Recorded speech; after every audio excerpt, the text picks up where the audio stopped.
আজকে ফ্রিজে রাখা রান্না করা গরুর মাংস দিয়ে আমি খিচুড়ি রান্না করে লইলাম। তো এটা কেমন হয়েছে একটু জানাবেন।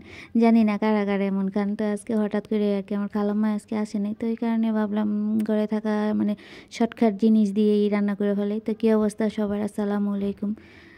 আশা করি ভালো আছেন, আল্লাহর রহমতে আমিও ভালো আছি। তো এইখানে রান্নাটা মানে বসাই দিছি। আজকে যেহেতু খালাম্মা আসেন একটু কাজ আর কি ঘরে নিজেই করতে হয়, তো এই কারণে শর্টকাটে খাবারটাই আজকে চালাই দিলাম। তো এটা হচ্ছে আমার ঘরে আর কি আগে রান্না করা গরুর মাংস ছিল, তারপরে মুরগির মাংস কিছুটা ছিল, তো দুটোটা একসাথে করে মানে আমি একটা খিচুড়ি রান্না করে লইলাম। এইভাবে কারা কারা রান্না করে খান জানাবেন। তো আমি আবার এমনি একটু রান্না বান্না মানে আমার একটু অলসতা। তো যাই হোক, যেহেতু আবার আজকে খালাম্মা আসে নাই তো আরও অলসতা।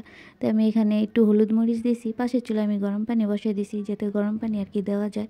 এখানে অল্প অল্প হলুদ মরিচ আদা রসুন সব কিছুই দিছি, যেহেতু মানে মাংস সুরাট হইলে কি একটু লাগে, তো লবণ টবণ সব কিছুই দিয়ে ভালো করে কষাই নিয়ে পানিটা আমি দিয়ে দিলাম। জিনিসটা খাইতে এত ভালো লাগছে, মানে বুঝেই যায় না এটা যেই মুসুরি ডাল দেওয়াতে আর কি। মুসুরি ডাল আমরা আবার সচরাচর মানে খিচুড়ি রান্না করলে মুসুরির ডালটা দিই না, বুয়ার মধ্যে আর কি মুসুরির ডাল দিই, আর নাইলে খিচুড়ি রান্নার মধ্যে সবসময় মুগ ডাল দিয়ে আর কি খিচুড়িটা রান্না করি। তো আজকে এইভাবে আরেকদিন এইভাবে রান্না করছি, খাইতে ভালো লাগছে। আমি ইউটিউবে বা পেজে অনেকেরই দেখি যে আপুরা এইভাবে রান্না করে, তো আমি সেটা দেখে মাঝে মাঝে রান্না করি। খারাপ লাগে না, ভালোই লাগে। তো এরকমই আজকে রান্না করে ফেলাইলাম এরকম। তো কালকে তো মনে হয় যে সবাই কম বেশি যে নতুন একটা আপডেট যে হয়েছে, এটা তো সবাই পাইছেন, তো আমারও আইছে। আমি তো দেখা মানে পুরাই অবাক, যেমন কি হইলো পেজের মধ্যে এত মানে দেখা গেল। তো যাই হোক, আজকে আবার আল্লাহর রহমতে এটা ঠিক হয়ে গেছে। তো কাদের কাদের এমন হয়েছে জানাবেন, আমারও এরকম হয়েছে আর কি। তাই তো এটা বলক এসে পড়ছে, এটা মানে বলক আসার পরে অল্প জাল দিয়ে চুলাটাই করে রাখলে মানে ভালো হয়। তো এখানে কিন্তু আমি আবার পোলার চালটা ব্যবহার করছি। পোলার চালটা ব্যবহার করলে দেখা গেছে একটা সুন্দর একটা ঘ্রাণ আসে, ওটা আর কি খাইতে বেশি ভালো লাগে।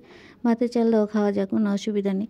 তো মানে ঘ্রাণের জন্য আর কি এভাবে আমি পোলার চাল দিয়ে রান্না করছি। জিনিসটা খাইতে কিন্তু খুবই ভালো লাগছে। এখানে কাঁচামরিচ দিছি, তারপর একটু শুকনো মরিচ দিছি। আমি আবার জাল একটু কম খাই, তো এই কারণে মানে কাঁচামরিচটি কোনো মাঝখান দিয়ে আর কি ওই যে কাটটা দিইনি, এভাবেই দিয়ে দিছি। তো একটু গ্রানের জন্য আর কি ধনেপাতা দিছি।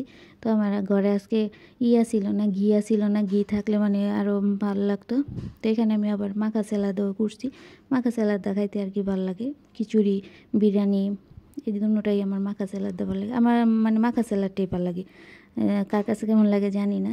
তো আমি সবসময় ঘরের মধ্যে বেশিরভাগ মাখা স্যালাদ করার চেষ্টা করি। তো ধনেপাতাটা দিয়ে একটু করে লাড়াচাড়া দিলাম। ধনেপাতা মানে দিতেই হবো, আমার এমন একটা অবস্থা। এটা সবাই যারা আমার ভিডিও দেখেন কম বেশি জানেন।